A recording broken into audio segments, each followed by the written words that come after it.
About 95% of Zimbabwe has received less than a quarter of its normal rainfall.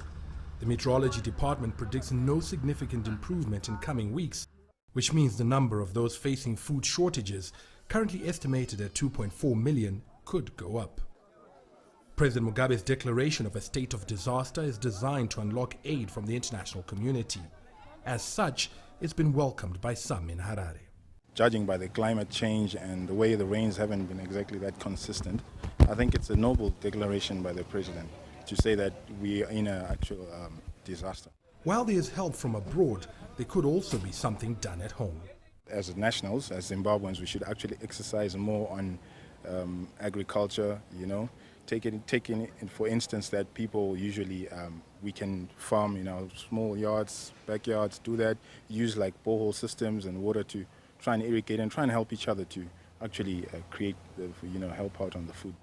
As a long-term solution to the problem, some have called for more investment in irrigation, seen as the most effective way to mitigate the devastating impact of climate change. Personally, I think the government should just do more about irrigation.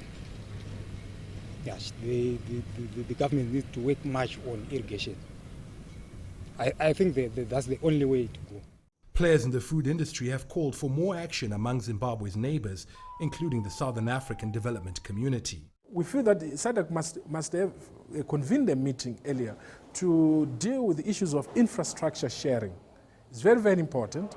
And also to do with the issue of helping each other to mobilize the relief aid. Zimbabwe has more work to do. It is the most hard hit in terms of maize shortage, and also it is the one with the least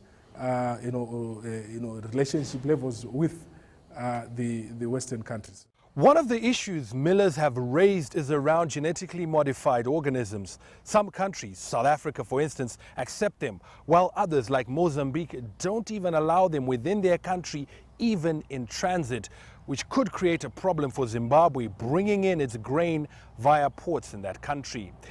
Farai, Mwakutuya, CCTV, Harare, Zimbabwe.